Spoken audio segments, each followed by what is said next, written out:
Hey, what's up, guys? Will here from Flow Candy. Today, I'm going to break down this $800 million omnichannel funnel from Liquid Death. I'm going to dive into their actual retail store, their Amazon business a little bit, their DTC merchandise store, and I'm going to go through the flows, the funnels, the checkout experience, the unboxing experience, their traffic. We're going to dive really deep into it. Before I begin, though, I think it's interesting. I think one thing that we should definitely talk about as I sort of started like really researching them is we should talk about their branding, um, because it's really a masterclass in branding, in my opinion, and even like how they launched the business is sort of a masterclass too. We'll start there, like how the founder you can sort of do some research on him, but I watched some videos on him, like a CNBC interview. And one of the things he mentioned was, so he used to be in advertising and he used to work for these like the Vans Warped Tour and these sort of punk rock tours. And what he noticed was that a lot of the artists there they had to drink Monster Energy because Monster Energy was a sponsor of the event, but they actually weren't drinking Monster Energy. They would open the Monster Energy, they would pour out the actual energy drink and just put water in it. And so that was sort of that behavioral change that he saw happening was sort of the genesis of this sort of Liquid Death, this like punky, edgy counterculture branded water. So I found that really interesting. It wasn't just something he thought about. It was something he noticed. He noticed that behavior going on out in the world. Another big shift, another thing that I think they do well is their branding. If you can go to their about page, and the founder talks about, he sees them more as like almost a comedy act. I think I forget his exact terms, but a comedy act that just happens to sell beverages. And you're like, okay, well, what does that actually mean?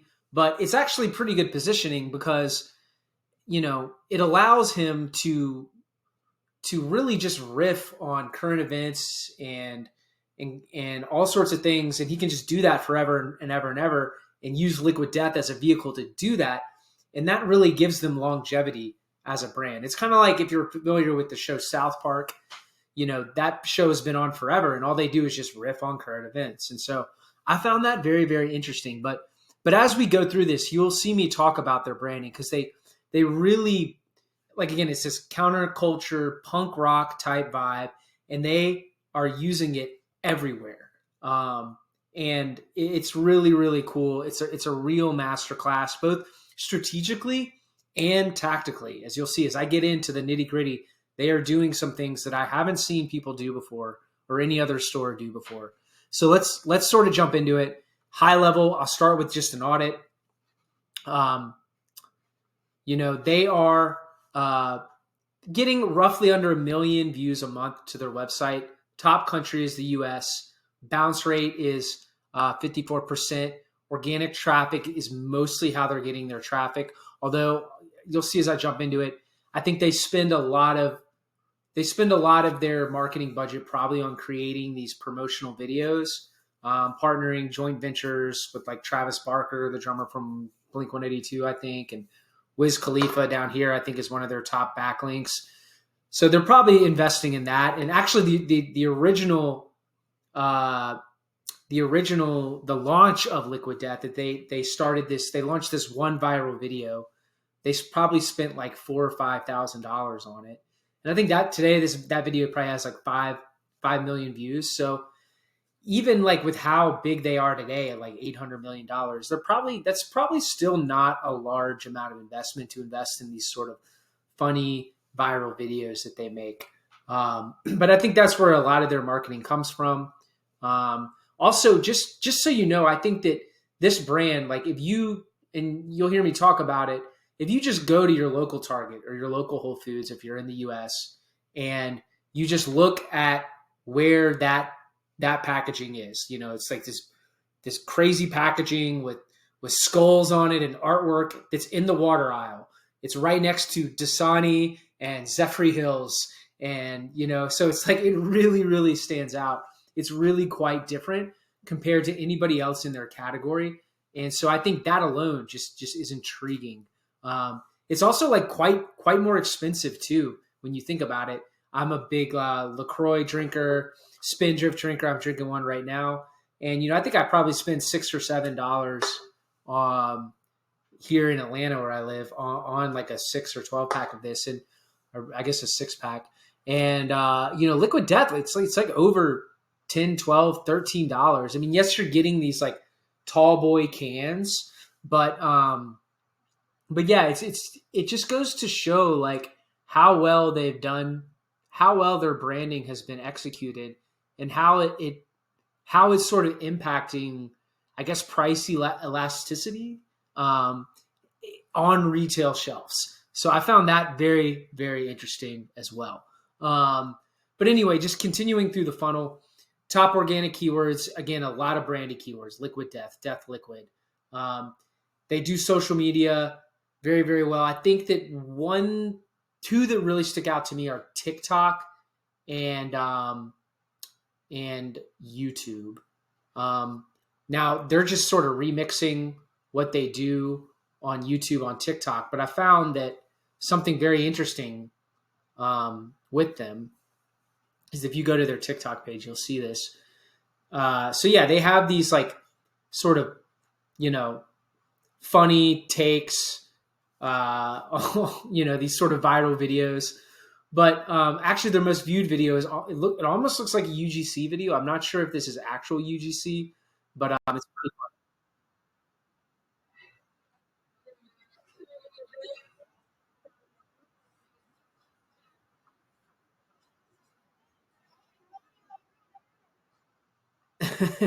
So yeah, and I think that video also incorporates two other things that I think are very interesting about their branding. So first off, they are popular with younger generations, like Gen Z, and like you see that in this. And there's another video where they have like a bunch of kids going crazy. It's like they're almost partying, but they've got these Liquid Death cans in their hand, and it's like they're drinking, but they're really not. They're just drinking water. So that is sort of an interesting position. It's like it makes drinking water cool. And also they've been able to tap into this alcohol market where, and I've heard people tell me this, where it's like, if I don't drink, if I'm at a party or something and I don't drink, you kind of stand out. People are kind of like, ooh, like what's wrong with him? Why doesn't he drink? There's sort of a stigma around that, but Liquid Death helps like sort of unblock that stigma, I guess. It allows you to sort of look cool at a party while not drinking alcohol. So that's another sort of layer to their branding that I think really they've positioned themselves well. I'm not sure if that's intentional or not, but that is something that I've heard multiple people tell me throughout doing their research. So yeah, that's sort of the audit. I mean, moving bottom of funnel, moving down into retention, they're not doing a lot on site. There's no live chat. Everything is double opt-in actually, which is interesting.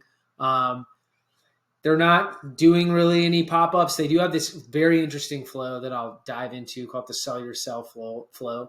They don't really have much upsells or cross sells on their site. They're not doing really any exit intent stuff. There's no one-click upsells. I don't even think I got an abandoned checkout email. I got an abandoned checkout SMS, but I didn't even get that email.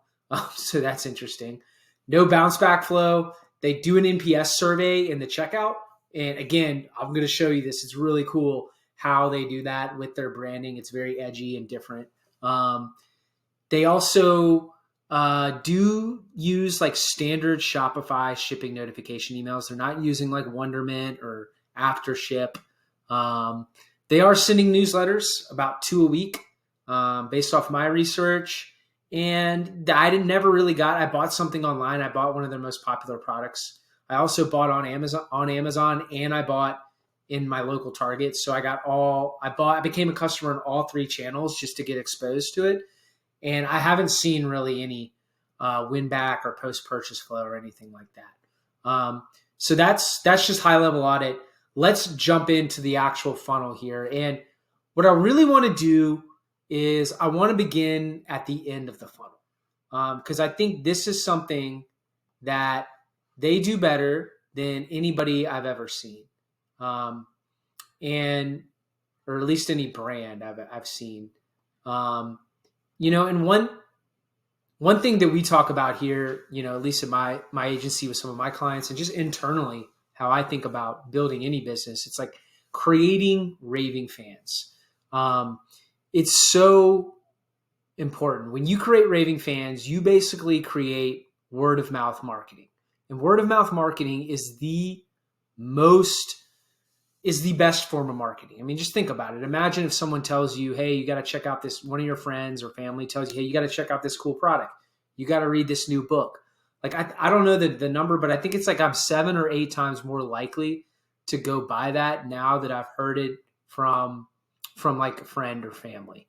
And, one thing Liquid Death does that's really, really interesting is they've gotten, it's more than just word of mouth marketing. They are literally getting people to tattoo their branding on them. Like here's one of Steve-O, one of their brand ambassadors or celebrity ambassadors, getting a Liquid Death tattoo. There's a lot of people with the skull. I think I researched, they've had over 300 people get a tattoo. So, if you get a tattoo of a brand on you, you're definitely a raving fan. And that's sort of what helps this marketing, because those raving fans tell other people, and that brings them right back to the top of the funnel. So I think it's just an important lesson. I'm not saying you need to go out there and try to get all your fans or your best customers to get tattoos of you. I think part of this is the culture, sort of the punk branding and counterculture of Liquid Death. It's more, I guess, tattoos. People are more like sort of open to getting a tattoo, but it just shows like, how good of a brand they are, that they have that many people doing that. And it's just sort of like what I'm always trying to think about. Tell some of our clients, it's like, hey, how are we creating these raving fans? Because that's like one of the best forms of marketing. So let's start at the top here. Let's just go through their traffic. I already went through a little bit of it, but they are getting a lot of keywords, branded keywords, a lot of search there. Death, liquid death. Now, when you search for that, it is going to their homepage, but it's also showing up on like Amazon or some of their retail partners. So this sort of branded keyword traffic is not necessarily driving all of the traffic to their actual homepage.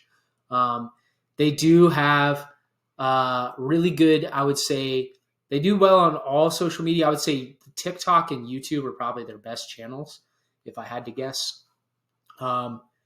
They do send on TikTok, I believe, to sort of a social landing page, which can send people all different sorts of places, either to their website or to Walmart. But they do have these sort of in-between pages sometimes with their social media. One thing they do that's really cool too is they will do, and as you can see, like they sell a lot of merch. And they do this a lot in their newsletters, and they will do a lot of joint ventures. Like, for example, this is one with Burton. This is one with Nixon. And so they'll do these joint ventures, and then they will create like YouTube videos on the joint ventures. And, it's pretty good. They're getting they launched this like 3 weeks ago, I guess at the time, or 2 weeks ago at the time of this recording. And, they're getting like 66,000 views to it. So I'm not sure exactly if that's just totally organic, but yeah, they do a lot of that too. And they send that out in their newsletter as well. Like, hey, this is our joint venture. And that a lot of times will lead to their DTC store, where you can buy the actual watch. So they are doing a lot of that sort of stuff. A lot of joint ventures with other brands. They do some ads. These are their Black Friday ads at the time. of, I guess I recorded this around that time. So their Black Friday sale is like this, capitalism celebration sale. Again, you're seeing this branding everywhere, where it's like, if you go back to their about page that I shared a few minutes ago, where it's like, we don't believe in corporate media, it's sort of taking the piss on just capitalism and corporations and stuff like that. So you'll see that like all over this funnel, all the way at the end of the funnel, they're doing it. So you'll see more and more examples of this. And like kind of what I said, they do some product ads, or they do some display ads. I'm not sure if this is Amazon doing it or Liquid Death actually doing it to their Amazon page. I'm not totally sure how that works, but yeah, I mean, so that if you were to just search one of their main keywords, this is what would show up in Google Shopping. So that's a little bit about their traffic. Again, I would really go and look at these YouTube videos that they do. And you can, if you go to Time Waster 5000 on their site, this is like really where they, I think this was their original viral video right here, the Welcome to the Time Waster 5000. But you can see all of their sort of viral videos. Here's the one with Steve-O. So yeah, they're doing a lot of this, and it's sort of coming back to that comedic sort of make funny stuff, make people laugh, type of branding that they can just riff on forever, So I think it's really interesting. It's a very, very, like I said, it doesn't seem that strategic, but in the long term, I do think it's a very, very good positioning, and how you can always stay top of mind and relevant through this type of marketing. Let's get into actual down the funnel a little bit here. So I think that there's really three main channels. There's their retail channel, there's their Amazon channel, and there's their DTC store. Obviously, we can dive really deep into the DTC store because there's just a lot more to look at there. But one thing that I found interesting as I dive into this is that it gets, I wouldn't say it's complex, but it's easy to just look at this and be like, oh, they're just sort of, prioritizing retail and Amazon. And they're not really putting a lot of focus into their actual D2C business. But as I dug deeper into it, I was like, wow, they're actually doing some things that are quite interesting and quite different. And I think sort of help this sort of whole omni-channel experience. So let's jump into that. Let's start with their retail experience. So, I think sort of coming back to what I was talking about at the retail store, the shelf experience. So they are sometimes, again, it's like $17 for this water sometimes. They do position it. They do have this crazy artwork on the water, and it just really stands out compared to like Deer Park and Fiji and Smart Water. Everyone that walks by that is going to just be like, what is that? Another thing they do that's really interesting is if you were to purchase it, they do this QR code on the back, which links back to the D2C store. As you can see here, if I were to purchase it, I can technically go back and buy some merch. I'm not sure how that effective that is, but at least you can tell it's like little Easter eggs like that. You can tell they're thinking about it. They're thinking in Death to Plastic too. They're thinking about how do we get people over to our site in like a fun way that's with our branding, and I think that that's sort of like how they're doing it. If you're sort of an omni-channel brand, I know a lot of you guys probably think, okay, well, like how do we actually track all these people that are buying, in retail stores? Or how do we know that they are actually someone who's bought in the retail store is actually a first-time customer or a repeat customer or a VIP customer when they come on our site? And I think these are sort of, questions that I have a lot too. You know, I don't have like all the answers to this when I work with our clients, but you can sort of see how at least they are trying to attack this at Liquid Death, and they're doing other examples that I'll share later on too. That's the retail experience. Amazon experience is similar. Again, I'm not sure they point a lot of their traffic to Amazon, and I'll talk about that in a minute. But they have a really robust Amazon business. You know, over 18,000 people have bought this product, 5-star reviews, and I bought on Amazon. I bought in store, the two places where you can actually buy the beverages, and the unboxing experiences are pretty much the same. There was no like, the QR code was the same. There was no like, when I went into Amazon, you know, you can put in like a promotional flyer or something like that. There was nothing they were really doing different. It just showed up in a corrugated box to my doorstep. So they're probably just sending the same inventory to each channel. So it's like the retail business channel, because I do know some brands that do this differently. They might have they're doing different production runs, or they're doing different packaging for Amazon versus like their actual brick and mortar presence. But I'm pretty confident they're just all sending the same. Moving on to the actual D2C business. This is when things get a little bit crazy. So they do all sorts of stuff here. I think that really the two paths that stand out, there is the merchandising path, and then there's the beverage path. Let's talk about the beverage path, because that's by far their bread, probably where they're making the most money. What I find interesting is they actually do not send, you can't actually buy the beverages on their site.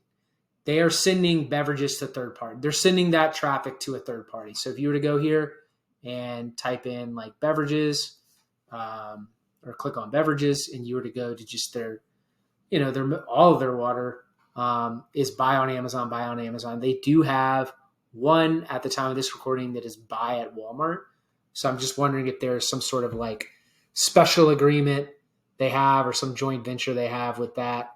But it's interesting. I don't totally know why they do that. My hunch is maybe it's just easier from a logistical standpoint or from a fulfillment standpoint. But I do think that they are missing out on a large part of the market a little bit there, because a lot of the omnichannel brands I've worked with, a lot of them, or at least the older ones, like the more legacy ones, would do stuff like this, but the newer ones would still want to capture those customers online. Unless my only other hunch would be, well, maybe they just really want to dominate a channel, or like have a really amazing relationship, or maybe they gave an exclusive to Amazon or something like that. I don't know. I would be curious to get everyone's opinion on that. But my hunch is that I don't understand why they would do that, because they're already so different. They're already kind of like in a whole, I wouldn't want to say a category of their own, but they're already so well positioned within that category that I'm not sure they need to do exclusive deals or joint ventures to get ahead. It's already like just so different. And it's a very polarizing brand, and it's just attracting all those people, regardless of if it's exclusively on Amazon or not.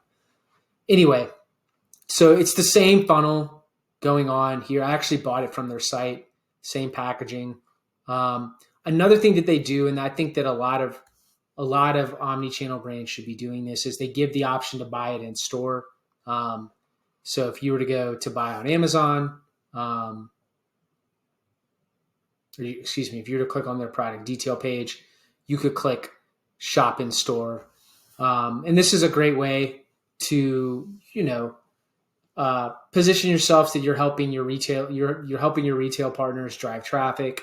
And I think that that's probably why they're doing that. You see this with a lot of omnichannel brands. But yeah, it's still interesting that they don't have buy online, buy on Amazon, and shop in store. But yeah, so they really heavily recommended. Here I am in Atlanta, where they're recommending all these places near me. And you can see they're distributed very, very well. Huge distribution, nationwide, in places like Sprouts, Kroger, CVS, Whole Foods, Target. So yeah, it's very, very, very large distribution. They definitely, I would probably err on the side of that's probably their top revenue channel, if I had to guess. But they do have this other D2C business too, this merchandising path that you can go down. And this is when things get a little crazy. There's all sorts of cool things they're doing here. But before that, I want to talk about a little bit about what they do top of funnel here, pre-purchase. They probably do the most, I don't know if it's innovative or different, whatever word you want to use, the most interesting pre-purchase flow I have probably ever seen. And it's very, very, very, very different and totally interesting. But if you click on this button here called Sell Your Soul, all right, it is sort of a join the Liquid Death Country Club. So again, they're kind of using their branding, like, taking the piss out on corporate branding, country club type stuff. And selling your soul is like sort of, again, part of that punky, edgy branding. And basically what happens is, and again, I consider this like a pre-purchase flow or a welcome flow, or a new subscriber welcome flow. You're basically putting your name, your email, and, I'm just going to do an example of this. You click Sell My Soul, and it literally takes you to a DocuSign page or something like that. You literally sign this document, and it's like a bill of sale, and you can click and sign it. And let me see if I can pull up the actual the email I get after this. All right, so here it is. So after you sign, you get this email. You've sold us your soul. Now reap the rewards. So you could get your free t-shirt by using a code to spend $50 on their store. You become a card carrying member, and you can sign your contract. So already this is like very, very different from a lot of other pre-purchase flows I've seen. I think it's a really cool way to sort of build create like brand ambassadors really quickly. You're getting people to literally sign their soul away to you. Here's where I think it gets even crazier. All right. They have an option here where it's like, hey, you don't want to sell your soul, so pay cash. All right. And they are charging $125,000 to become a member of their country club without selling their soul. And, a lot of people think this is probably crazy, but to me, I think this is genius. They are basically, what they are doing here, this is actually what we would call in marketing a downsell. They are literally downselling their subscriber, becoming a new subscriber, and they're anchoring it to like, hey, you can either pay $125,000 or you can become a subscriber and sell your soul. And so like that is worth more than $125,000. So it's very, very interesting branding. It's very, very interesting positioning too. It just shows like how, I don't know, like if they just randomly thought of this, but it's very, very clever, very, very good. And I've never seen anything like it, to be honest with you. Another thing too that's interesting is I just went through these reviews, and I think people are actually buying this. Some people. I would love to learn like what happens when you actually buy a country club membership without selling your soul. But it's funny the I'm not going to read all of it, but it's just funny the actual reviews they're getting here. So yeah, that is what I'm considering, that like a pre-purchase flow or a new subscriber welcome flow. It's very, very interesting. You can take these emails that you get, and you can basically use that to go back to the checkout and buy things. So yeah, that's one way. They also have like a footer opt-in that I didn't get really any. Nothing happened after I opted in there, but yeah, that is technically how they're capturing some people. And again, no pop-up or anything like that, but it's very, very interesting sort of pre-purchase welcome flow. Moving on. So I bought one of their top selling products, this Liquid Death Trophy Skull Tiki mug. I went through the checkout. I sort of recorded it all for you guys here. They really don't do much. They do a little bit of upselling here, like buy 2 mugs. There is a little bit of this sort of, this sort of upselling a little bit. They don't even really upsell. They're just reminding you, hey, you're $50 away from free shipping, but they don't actually give you any options to actually earn more or to like get free shipping. So this is a common tactic. A lot of, I would say, more dialed in e-commerce stores are doing is they're doing a lot of upselling and cross-selling in these Ajax slide out carts right now, and sort of motivating people to do that. This is a very, very common tactic now that increases AOV. So I do think they have an opportunity to do that. Again, they're using Shopify. You can tell right away. Getting into the checkout, again, coming back to their branding, it's a pretty standard checkout, okay? But one of the things I love to see is just their SMS opt-in message. I mean, I've never seen stuff like this. You agree to be brainwashed by Liquid Death marketing through rare but hilarious text messages at the phone number provided. Once successfully brainwashed, we may turn you into a human battery to help power our large robots that we're training to take over the world. You also understand that once Liquid Death controls the human race, all beverages will be Liquid Death for eternity. So again, that's probably the best SMS opt-in disclaimer I've ever seen. I'm not sure if that's legal. I think I have to like research this. There might be some you might have to say some things on this opt-in, but very, very interesting. It kind of reminds me of the Derek Sivers CD Baby email. I don't know if you guys have heard about this. He was one of the first people to really leverage this. He writes about it. It's a legendary email confirmation email where, it's very like CD Baby was I'm not sure if they're still around, but you could buy CDs, and this would be the order confirmation email. Your CD has gently taken from our shelves, sterilized with contamination-free gloves, and placed into a satin pillow. A team of 50 employees inspected your CD and polished it.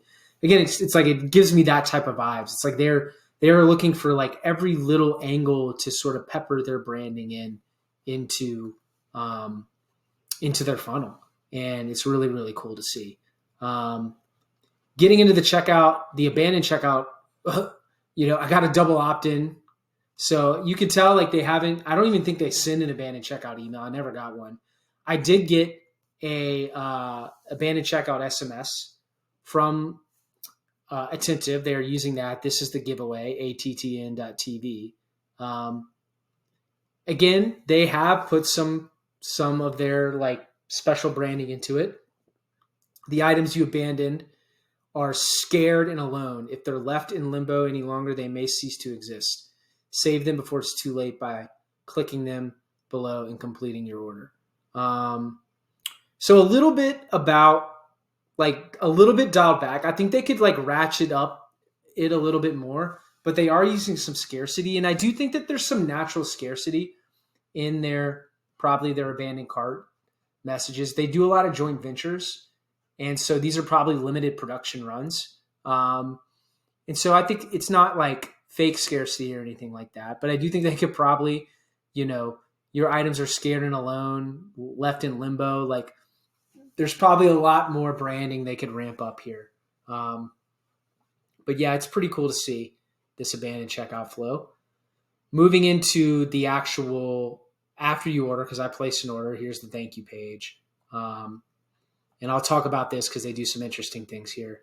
So they do some NPS surveys. And I think this is really, really important. If you're an omni-channel brand, you need to be doing this, okay? It's so hard to figure out where your traffic and customers come from sometimes when you're omni-channel, because you're trying to drive traffic to like these retail stores or to Amazon. And you can't track that because you don't own the point of sale there necessarily. And even in retail alone, even if you did own it, it's hard to sort of capture that.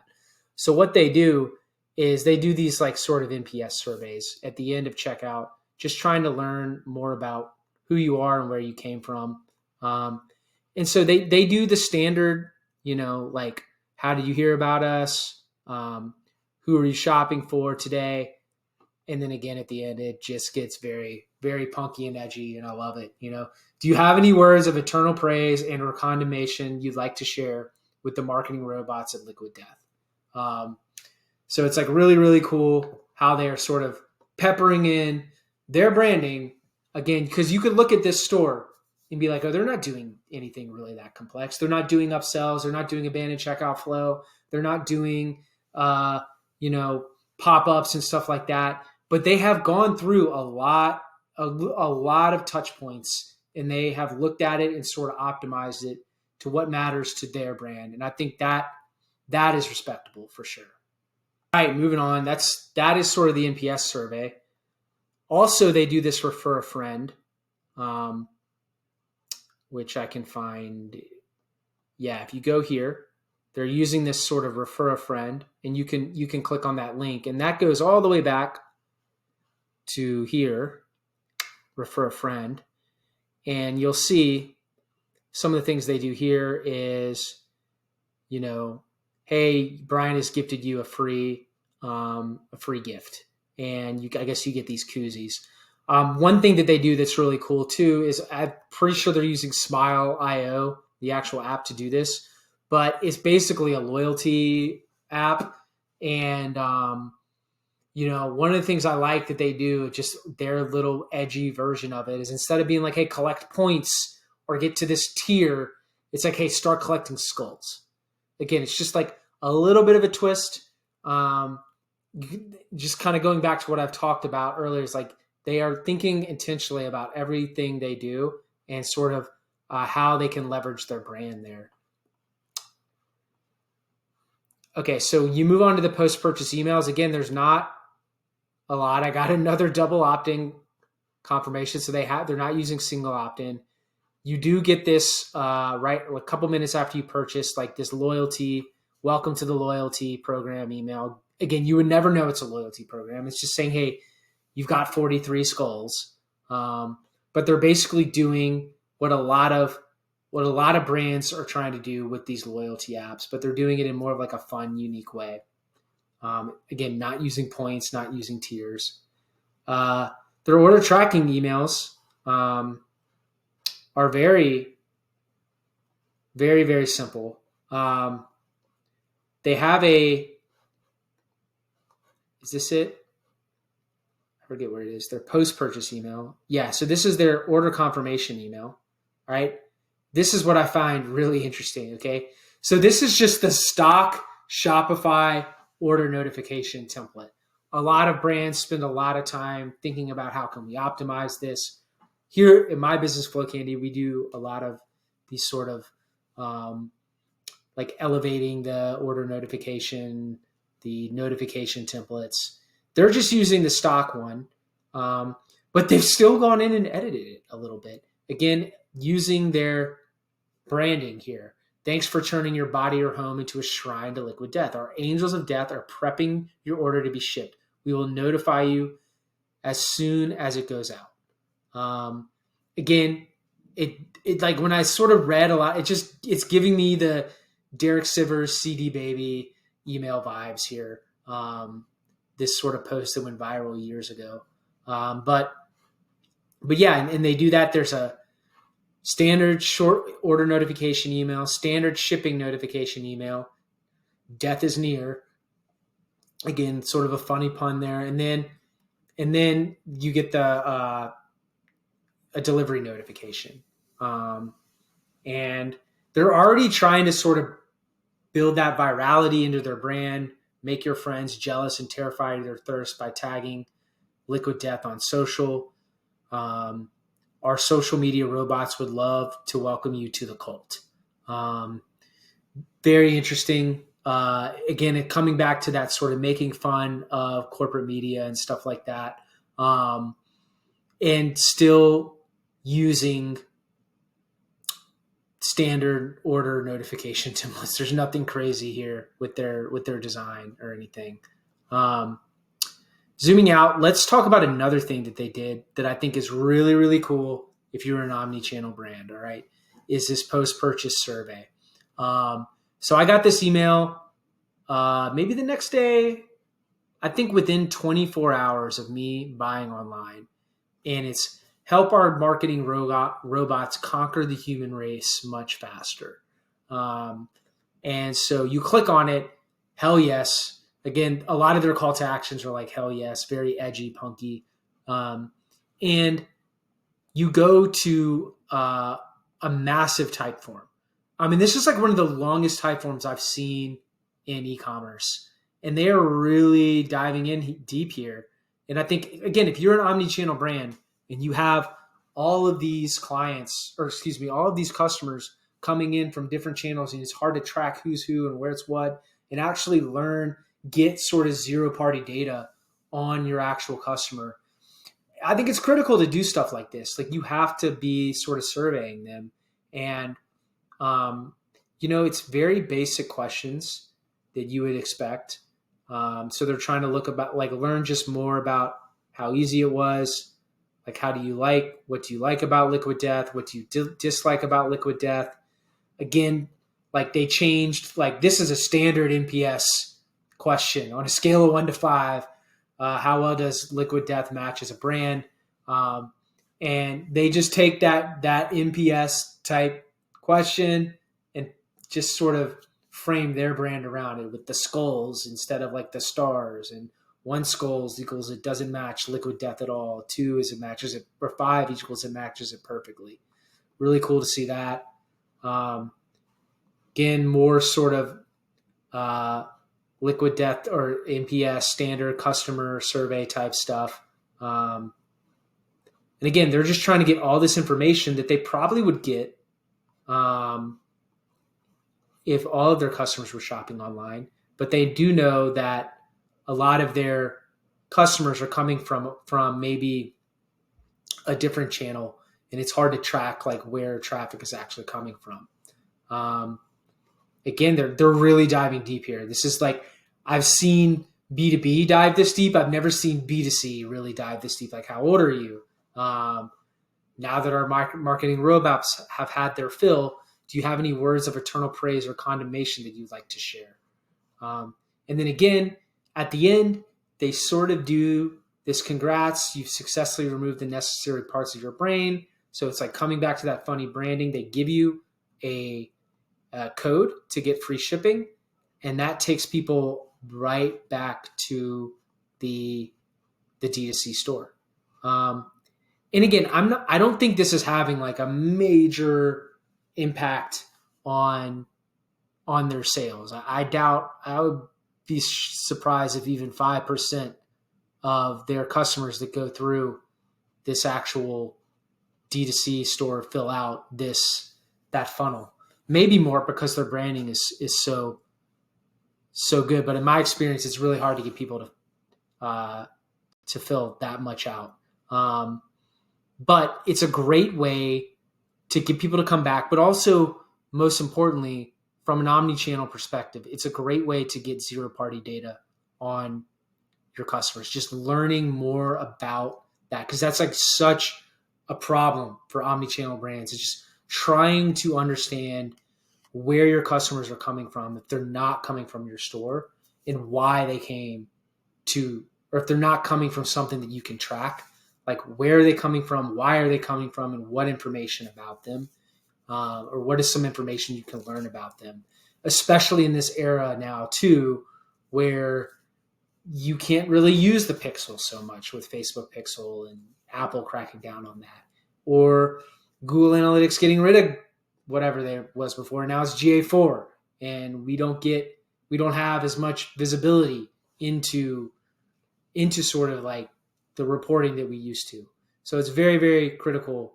And I think that if you are an omnichannel brand, I would be swiping some of the stuff that they do, the NPS survey in the checkout. I think every brand should do that, in my opinion. But in definitely this post-purchase survey, this really is their post-purchase flow. Outside of the tracking notification emails, it's all about filling out this survey. Moving on to the actual unboxing experience. I mean, there's nothing really crazy here. Again, I got the skull. There was nothing special about it. It was pretty standard unboxing experience. All I got was like an invoice or a packing slip. So there was no like stickers or sort of, any sort of postcard or promotional material or pamphlet. Same thing with Amazon and the retail experience. And then, yeah, I mean, that's basically their funnel. I mean, they do these newsletters, and then again, all of this comes back to that point I said about creating these raving fans. And I think that one of the things just going through their whole funnel is like, they have this funny, witty, punky counterculture branding that I think really sort of indoctrinates people into it, and it also gives them sort of, I wouldn't say like forgiveness, but it sort of gives them a pass. It's like they can be very cheeky about it. Be like, yes, this is a, form that we're going to use. They're basically calling out exactly what they're going to do. But with a punky edge that gives them permission to do it. So as an example, what I mean by that is like, hey, really logically what they're doing is like, hey, fill out this survey so our marketing team can learn more information about you. All right. Like that in like logically is what they're trying to do here. But, if you send that, if you tell customers straight up, like no one's going to do that. There's no incentive to do that. But here with this funny branding, like, hey, help our marketing robots conquer the human race much faster, they probably get a lot more adoption. And people, instead of saying, hey, like fill out the survey, it's like, hell yes, I want to do that. So that's sort of like an example of how they're using their branding really, really everywhere. And that sort of wraps up the funnel. It's a very, very interesting funnel. It's one of the more unique ones I've ever done, just because the branding is so out there and different. And also because they have such a huge, they have such a very like customized, bespoke omnichannel funnel. I mean, obviously they have a large retail business, but there's a lot of stores. There's a lot of brands out there that have a large retail business, that have an Amazon presence and have a DTC store. But I think how they're using their DTC store with like the edgy, punky stuff, how they're collecting that zero-party information, the sell your soul flow, I've just never seen anything like it. And it's really, really cool. And yeah, I hope that you've learned some valuable lessons from this, and you can sort of swipe some of this stuff and embed it in your own brand. Thanks again for watching, and I'll see you on the next funnel breakdown.